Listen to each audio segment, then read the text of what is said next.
Come on now, bro. All these pound-for-pound fighters are too scared to fight me. They need 200 million to do it. I got 200 million for you. I'm fighting Jake Paul. Pussy. Talk about you fighting the best fighter in the world. You better be taking it seriously. You know, that goes to show, you know, how serious he's taking me and how. Terence Crawford has done a complete U-turn on Jake Paul's role in boxing.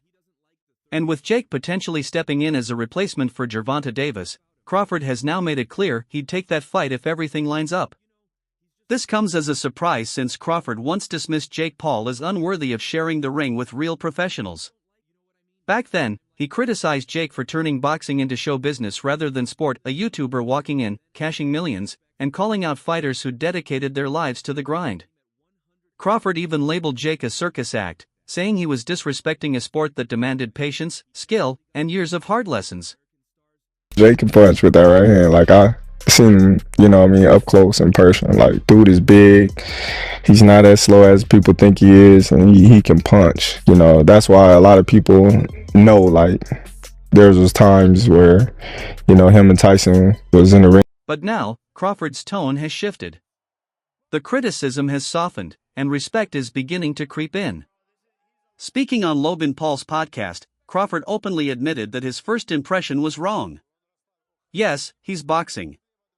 At first, I was against it. I thought, man, this dude and his brother are just using their YouTube fame to make money while boxers who've been grinding their whole lives can't make a fraction of that. It felt disrespectful to us in the sport. That's a huge statement from a man who once believed Jake Paul was bad for boxing. Because check this out, Tank ain't gonna lose this fight. Hell no. Hell no. Tank ain't losing this fight. Too many holes. Man, Jake don't have enough experience. Yeah, man, this gonna be taking candy from a baby. You know, Jake is missing the rules. See, this is what happened when you don't grow up in the game. When you don't grow up in the game, man, at a young age, this is what happens. You know? So, what changed? According to Crawford, it was watching Jake really work. He saw Paul train like a professional, not an influencer. After seeing how serious he's taking it, the focus, the improvement. I thought, this dude is getting better. Coming from Crawford, an undefeated perfectionist who obsesses over detail, that's no small compliment. He's not calling Jake an elite boxer, but he's acknowledging the effort is real. It's gonna happen. Ryan Garcia fights for DAZN, and Jake Paul fights on Netflix. I mean, that's pretty much the bottom line. Golden Boy has a contract with DAZN. Ryan Garcia has a contract with Golden Boy. And that's just the way it is. I mean, this is business. You know, Ryan Garcia's probably going to rant saying, oh, you're keeping me from making money and this and that and fighting. No, you have to go by the law, by the rules. You have a contract with DAZN. Crawford saw that dedication up close when he attended Jake's fight against Ryan Borland in Puerto Rico. Jake scored a clean knockout that night, and Crawford, who happened to be there for a convention, paid close attention. I was sitting there like, this dude can hit with his right hand, Crawford said. Of course, Borland isn't an elite opponent, but Crawford recognized it as a legitimate stepping stone, the kind every fighter has to take. Out of like the influencer world would be the most lucrative thing for my career, and I think I was the only one who like actually wanted to do it, and actually wanted to go all the way, and that's why I set the goal for myself early to become a world champion, set the bar extremely high. And Crawford also realized Jake isn't trying to skip the line. He's not pretending to be ready for Usyk or Canelo tomorrow. He's fighting opponents that make sense for his level and improving each time. A lot of people want Jake Paul to fight Usyk, Crawford said. But no, you've got to work your way up. When I saw him live, I gained way more respect for him than before. That's a major turnaround for someone who once rolled his eyes at Jake's name. Now, Crawford's not just acknowledging him, he's entertaining the idea of fighting him. And with Gervonta Davis possibly out, that door is wide open. Includes kidnapping, all sorts of crazy stuff, guys. If this is true, talk about just fumbling the bag. One of the biggest financial opportunities of his career, and he's about to ruin it. It's being reported that Jake's team is offering Ryan Garcia as a replacement for a December When Crawford first heard about Jake versus Tank, he called it crazy, and he wasn't wrong. Jake Paul walks around at 200 pounds. Tank fights at 135. That's a massive gap. But Jake didn't back down. Speaking on Netflix, he said, "Yeah, it's crazy. It's two of America's biggest names in boxing. His skill and experience make it 50-50, but my size is the equalizer. That's what makes it exciting. We don't know what's gonna happen." Classic Jake Paul, confident, calculated, and always selling the fight. I see this footage. Look at Tank. Now, if you know what you're looking at, the guy must be around 150 right now, 153, something like that. And you can really tell when he's sideways. When you look at him sideways and see the depth. See, from the front view, you can't really tell. But when he turns sideways, the guy is a wrecking ball. He's literally a baby rhino. Then came the question that set the internet ablaze. Would Jake Paul fight Terence Crawford? Jake didn't hesitate. "I would 100% fight Terence. Let's run it." That's a fight no one saw coming.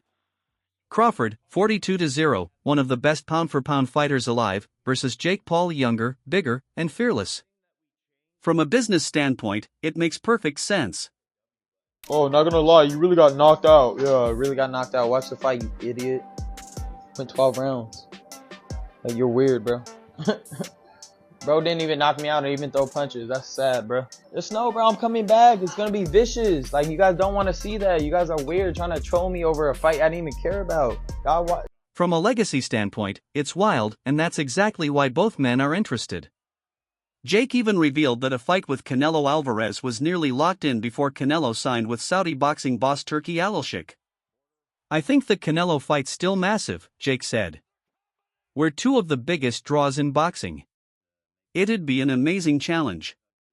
But right now, my focus is on November 14th and getting through Tank first." His height. He's 5'5" with a 67-inch arm reach. But as you can see here, he's working on his versatility. He's now working on fighting orthodox. He's naturally a southpaw. Now he's working on fighting orthodox. Now that the Davis fight might be off, who's left? Crawford fits the bill perfectly. Respected name, real skill, serious credibility. Jake brings the numbers, the marketing, and the buzz. Together, they draw millions of eyes. It just proves how fast boxing can shift when timing and money line up. Beats Jake Paul? Do I think he beats Jake? Yeah. I mean, There's a huge size advantage, though. it is, but I think Tank got the skills to make sure he come out on top. Do you think that Jake has gone better? Yeah, I think actually Jake got tremendously better from the time frame that he started till now. And in the right situation, I also could see him become a world champion. Really? A year ago, Crawford wouldn't even say Jake Paul's name in a serious boxing conversation. Today, he's saying, "If everything aligns, I take that fight." It's not a stretch anymore. It's business. Crawford's already achieved everything: undisputed in 2 divisions, undefeated record, pound-for-pound greatness. There aren't many fights left that excite him or pay him what he's worth. A Jake Paul fight would be a global pay-per-view monster. You know what's going to happen with a 135-pounder going up against a 200-pounder. I think it's not a real fight. Jake just too big. Tank ain't gonna be able to get in from that jab. Jake land one good punch on Tank. So. And from Jake's side, it's equally strategic. Fighting Crawford gives him legitimacy, something no retired MMA fighter could. Crawford's the real deal. And even if Jake just survives against him, his reputation skyrockets. My only concern is, the gloves. You understand what I'm saying? Because we don't fight in 12-ounce gloves. We don't use 12-ounce gloves. That's training gloves, you know what I'm saying? I'm like, that's 2 pounds away from Jake. He fights. But that's not the only name in the mix. 2 former UFC fighters, including Nate Diaz, are being considered to replace Tank. Yet the biggest shock came when Anthony Joshua's name entered the conversation. Eddie Hearn confirmed discussions had taken place, and Joshua's response? Just let me know where and when. Includes kidnapping, all sorts of crazy stuff, guys. If this is true, talk about just fumbling the bag. One of the biggest financial opportunities of his career, and he's about to ruin it. It's being reported that Jake's team is offering Ryan Garcia as a replacement for a December. That's vintage AJ, calm, confident, no fuss. It wasn't a tease or a PR stunt. It was one of boxing's biggest heavyweights signaling interest. Eddie Hearn explained the challenge. Jake's under contract with Netflix, Joshua's with DAZN rival platforms. Without a crossover deal, it can't move forward.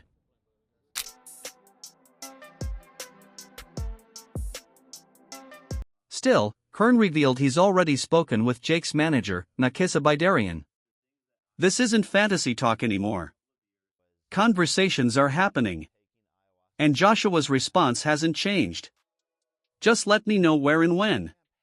Have come out and put this fight in serious peril. So much so that reports have been saying that, hey, Jake Paul's team have already started contacting fighters about being a replacement, whether it be for this November 14th date or maybe a date in December. And the 5 names they already contacted are some of the biggest names in the sport. With Tank out and Jake walking around at nearly 200 pounds, the Davis fight was always more spectacle than logic. Now, Jake's team is scanning for a new headline opponent. He confirmed to Sky Sports. Talks about a fight with Anthony Joshua are 100% real. Our teams are already working on it for next year. Listen, he's a marketing genius, but when it comes to people depicting his fights, I can't get my head around it. If Tank hits him clean, he's going to sleep. He'll have a lot of smoke blowing up his backside by his coaching team and people like that, but when he gets hit the real 10-ounce, well, I'm told it's 16-ounce gloves now, it's like an exhibition. Right. I'm told it's big gloves and head guards he's going to need. In true Jake Paul fashion, he didn't stop there. It'd be fun to take on Anthony Joshua. A massive risk, a massive challenge, a fight no one thinks I could win. That excites me. Jake knows exactly what he's doing. If he fights Joshua, it becomes one of the biggest boxing events of the decade, even if it's crazy. Joshua is 6 feet 6 inches, 250 pounds, an Olympic gold medalist, and a 2-time unified heavyweight champ. Jake Paul, while improving, is still a cruiserweight with less than 10 fights. But that fearlessness, chasing the impossible, keeps fans watching. And the situation, you guys can look into it. I didn't, you know me, I don't really speak about stuff outside the ring, but now I have to since it affects the ring, okay, and what happens in the ring. The fight may be canceled. It's a civil suit from my understanding, and I don't want to, confuse you guys or misinform you guys. I didn't look into it much, but from my Still, Joshua's just let me know where and when line changed everything. It turned what sounded like fantasy into a potential reality. For Jake, that's a huge win in itself, proving that the biggest names in boxing are at least willing to entertain him. Whether it's Diaz, Ngannou, Joshua, or even Crawford, Jake Paul's next chapter looks as unpredictable as ever. And for someone like him, that's exactly the point: loud, risky, and impossible to ignore.